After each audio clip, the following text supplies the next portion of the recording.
Hey everyone, it's me again, Valencia Trimier. I'm back again. This is my third video about tracking my ancestors and finding my roots. And remember, I said we was going to start with the Doyles, Doyle, and it's really supposed to be Dial, but as time went on, the spelling changed. So I'm gonna flip my camera around, and I'll keep the camera on me because I want you guys to follow me in what I'm doing. So if you give me a second, let me flip my camera around, and then we'll get going. So I'm gonna tell you a little bit first about the Doyles. It says that they was found along the coast of Ireland, and they're known as Vikings. They're known to be in the area of Southwest, I think I'm saying it right, Leinster, and the countries are Wicklow, Wexford, and Carlow. And also, they're known to be, as people refer to them as, I guess, Dans or Dugales. And what they mean is they they were darker, like darker hair. Their features was darker, and or they're really not for sure. They're thinking that they migrated from Scotland. I guess I'm saying it right. And they're known to be Norsemen. And what that means is darker people. Like they the Celtics or Danes, but they was darker. And like they settled in Ireland. And so that's where my grandfather's family is from. And remember I was telling you that when they came here, they settled in Pennsylvania. So Edmund Doyle, and I think the whole name is Edmund Edward Doyle, he settled in Pennsylvania in 1683. And as you can see, I'm going to show you my family tree so you can follow me. So let's go down a little here. See if I can find what it is I'm looking for. I know you see all your names. I have to run the names together and merge them. But here, I'm trying to show you. So here is my grandfather, Barry Trimier. Well, my grandfather, Barry Trimier, that's his dad. Remember I told you his dad was Benjamin Barry Doyle, and his mama was Sabrina Prather or Proctor, but her real name was Sabrina Ramsey because her dad was a Ramsey. But that's him. And then if you come over, I don't know. You know what? I'm getting it all confused here. Hold on. So that's my granddaddy's dad. And remember, that's the doctor that founded the town I was from. So if you come up and go over, so let's see. I want to tell you right. I want to tell you wrong. Okay, so there go his dad, William T. O'Doyle. And the reason you're going to see O'Doyle because really, if you go back and look at all the records, the O, I think the O stands for where they were from. So you will see that a lot. You'll see Doyle, you'll see O'Doyle. But William T, remember, okay, it's my granddaddy Barry, then his daddy Barry, and then his daddy, William T. And then here go, let's go. Okay, William T daddy name is James B. Doyle. Remember? You remember that? I told you. And this is how we lead up to Edmund Doyle, remember? Because it's James B. Doyle Jr. and James, if you look, let me try to get it right. It's James here, Doyle, and then the siblings. And then here go Edmund Doyle, the one that settled, that came here and settled in Pennsylvania. So the line of Doyle, because like I even found out that the guy that wrote Sherlock Holmes, he's a Doyle. He's a kin to us. He's our kin folks. But this is how the Doyles that from my granddaddy's side why ended up in the United States because of Edward Doyle, which is this Doyle, which if I click on there, it'll show you he's my sixth great grandfather and it'll show you where he's from. Okay, and let's take that back down. And this is where it gets interesting. This is his wife, Priscilla. And then if you see that's his wife, and then there's his father, John. Remember I told you to see that old Doyle? And then look at this name. Is there Ursula Cope? And then it gets very interesting because look at this. Look at these names. Sir John, Anna Booth the lady. And look at if I go on up, you see this? In these names, then if I take it up some more, it gets very interesting. Look at the names. Look at the castle. And then here we actually have two potential on. Let's see what it's saying. So all I have to do is review it, and I'm going to join it in because it'll tell you, these are their parents, so you have to connect the dots. So let's go ahead and connect this. Some more popped up, but look what it's saying. And I'm going to show you once I connect it. I'll go in and I'll show you who these people are. And that's why I need help because it's becoming complicated. Now look at this, Sir George, and these are off my granddaddy Barry side of the family. And we're going to go ahead and put his wife in. Look at the names. Look where they're from. And that's why I said, and so remember I said I'm going to go back and click on it to show you who this man's supposed to be. This is my 12th great grandfather from 1500. You see that? And it tells about him. Like, this is why I need help. Because a lot of times people, they ask, like, I know I have African American in me. Now, apparently I have all this other stuff in me too. But it is so confusing. But I'm going to need help. Because, like I said, even here, let's go into here. This is my 10th great grandfather. And it's sad that we can go back to the 1500s for other races, but we can't go back to the 1500s for African Americans. It's really sad. But they're saying my people on my, I can expand it out on my granddaddy side. This is people. They say you can go up. Look at here. I want to show you this too. Look at here. And who, watch this. Elizabeth Fang is my ninth great grandmother. It's crazy. I'm letting you see it because I can't make this up. Okay, let's go here. We're going to go here first. This is my 11th great grandfather. Like, I cannot make this up. So that's why I say I need help. Like, this is what is popping in over here. Look at this. Let's see. Again, 11th great grandfather. I mean, and I try to connect everything so I can show people. Like I said, you wouldn't believe it if I couldn't show you. So, okay, these are all the ones I've linked in. Okay, so I'm gonna show you. You're probably saying, how does she know? Okay, that she's akin to them. Remember, I said Edmund Doyle. This is his family. James, you see this James B. Doyle? That there is my fourth great grandfather who settled in Carolina, Pennsylvania, Carolina. They came over. Remember that story I told you about? I mean, there's all kind of stories here that tell you how they got here, where they come from. Let's see. See there? See here, up here? Ireland. See?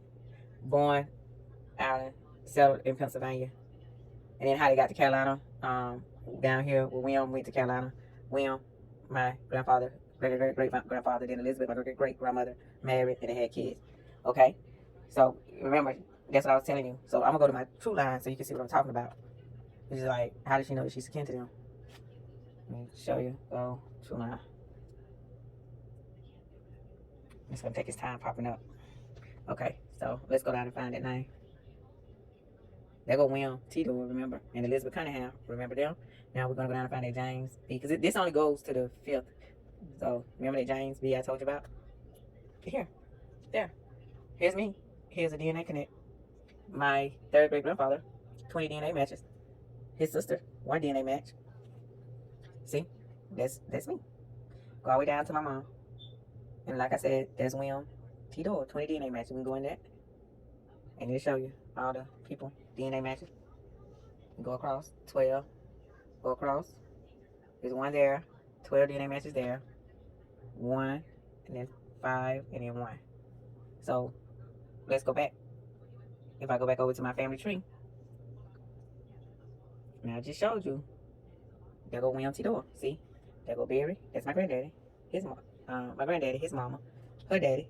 And there go William T. Doyle, his daddy. Then if I go up my family tree, there go James B. Doyle. And it just goes up. Like, here. That's all the stuff you see. The Edmund Doyle. Remember? Edmund?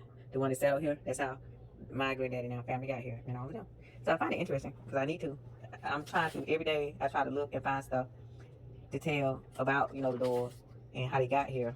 Like I said, I know that they settled in Pennsylvania, and then they helped with the Tarpon, and then which became Doylestown because they named it after William Doyle and stuff. Like I said, there was a lot of Doyles that did a lot of things. They settled in Canada, Australia, really just went around the world. But they're second because they're a distinct group of people, and they off the islands of Ireland, and like I said, they're known for their darker complexion because they supposedly are Vikings. And I said, I've been doing a lot of reading and trying to figure this out. But I just, want to show people and stuff. I mean, I can go into it deep. But since I showed you that, I just wanted to show you that. That wasn't my intention for the third video. But I just wanted to show everybody. Because even like here, now you see here. So my granddaddy Barry, mama was Sabrina Doyle, with the Doyles. Then we got Jesse Trimier. So Jesse Trimier is another one. As you can see here with Jesse Trimier, it goes to his mom and dad, Abraham and Margaret. And then I was able to get Margaret mom's Catherine Henry, and by DNA match. And then Abraham, I was able to get his dad and mom by DNA matches. And I can go show you. And then it just again it goes up too. With the Trimiers, it goes up a good bit. But let me go show you. You see the name Fetro? That's how I was able to get Jesse Trimier's mom and dad by DNA match. Let's go back over to my true line and I'll show you. Okay, so what was that? Fetro? I'm gonna go down some so that you can see. Okay, let's see if we can find it here. Here go Catherine, which is a federal by marriage, load in. Oh, it popped out on me. This been happening a lot lately. See, you see the DNA match? And then here go me. Let's go down. There go me, my mom, her dad, his dad, his mom, Petro, and Fisher. And then over here, there's a DNA match off of a cousin. See? So I was able to get Abraham, which is my second great grandfather's information and stuff. And then what was funny was, because on my great granddaddy's army record, it says Caucasian. But, everybody seemed to think black, but he's not. Let's look at the ethnicity of the Fetros. You see the ethnicity of the Fetros? Mm-hmm. Yep, the Fetros. The Jesse Trimier family. And again, remember I told you, it's not that they got 10%, I got 2%. What it means is they had a percentage that they took, and the breakdown is what matched. Okay, let's go back and go over to, okay, this was off of my fifth great grandmother, which was a Fisher. So we're going to go back and go to her husband. Let's see what we got here. See, there go her husband. Okay, see, here go me. There's my mom, my granddad, his mom, and her father, and her other father. I went to the fifth, back to 1700, Joseph Petro. And they keep spelling the names different. Look how Petro is spelled here. See it? Mm-hmm. And they were their DNA match. But we know that they were Ireland or Scottish, or they were Irish or Scottish people. And, that's why I tell my mom. I just laugh. I laugh at her. I said, you don't know what you is, and I don't know neither. Let's look at this Henry. So the Henry, that's off of my daddy's mom, Margaret. I have not got her. It doesn't have a last name, but it does. Like I said, her mom was Catherine Henry, and her father was John Henry, and then John. And like I said, there's a DNA match. See the DNA match? There go me. Their DNA, a sixth cousin. When they say private, that's because that person is still alive. So it keeps them private. But like I said, this is off of a fourth great uncle from my fourth great grandfather. That's his brother. Let's look at the ethnicity. Like I said, I was not intending to show y'all this tonight. I just came across some stuff, so I decided to talk about this. Look at here. Look. Yep. So I told my mom, I said, what I think happened is back when, like, if you was fair skinned, you was considered white. And if they could tell you had some African American in you, then you considered mulatto. Like earlier I found a record. And it was from my granddad and his dad and mom and his siblings, and the whole house was considered white. But I also have records from my granddad that him and his mom and brother was considered black. So, and I know for myself that my granddad was a darker complexion man, but he was Irish, but he was dark. He had good hair. It just depends, back then how they want to classify you. Again, like I said, this was not my intentions tonight, so I'm going to really cut this off, and then maybe when I come back, then I can really start showing you things and getting it deep. But I just had to show you that because I was sitting here and things was popping in, and I was like, well, it's popping in. I'm doing it. I can show them while I'm doing it and looking at it. But it's a lot of research, and I also went into my heritage. And my aunt, she's been in there too, and we just been looking and trying to piece things together. Kind of hard. I mean, like I said, regardless of what, look at me. I'm African American. I know that. But it's funny how I got all this other stuff mixed too, and how I'm able to find a lot of stuff. But sometimes it's worth doing a DNA test if you want to know. It might hurt some feelings, but we should know the truth because my mom and my dad, both of them, the family dynamics is really, it's crazy. Like who would have known if we wouldn't have started looking into this, you know? And we were like every other black person or African American. We all Cherokee Indian. We all Cherokee Indian. I mean, I do have that in me too, but we all are not. And a lot of Caucasian or white people would say, I'm white. No, you might be mixed too. A lot of us is mixed. A lot of us got a lot of mixed stuff in us. And they just put white, black, or mulatto. Doesn't necessarily mean that you're that. You could be European, you could be African, you could be whatever. You're not going to know until you start researching. And then if you're like me, like I told my mom, how did they get to where they were? But now that I'm researching, I'm finding out, like the Doyles, they settled in Pennsylvania. Then they got involved with the railroads. Then they went to South Carolina, and then one of the family members went to the town that I'm from and discovered the town that I'm from. All because of a railroad. They wanted to run railroads and stuff. So it kind of makes sense now. The way, like, how my mother described my grandfather. Like, she would say, oh, he's a man. He never worked for nobody. He can always go get money from somebody. Well, of course he could. His family was okay. As we say, okay. Then it makes sense now why my grandfather had, like my mom told me, my grandfather he used to help a lot of people. He had a club, he had a calf stand, he had a laundromat.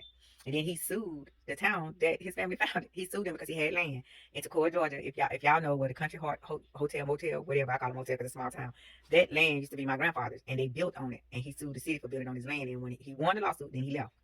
He tried to open a club in South Carolina, but the people wouldn't let him run a water line across their yard. But my mom said still to this day the club is standing. Nobody has never opened it as a club.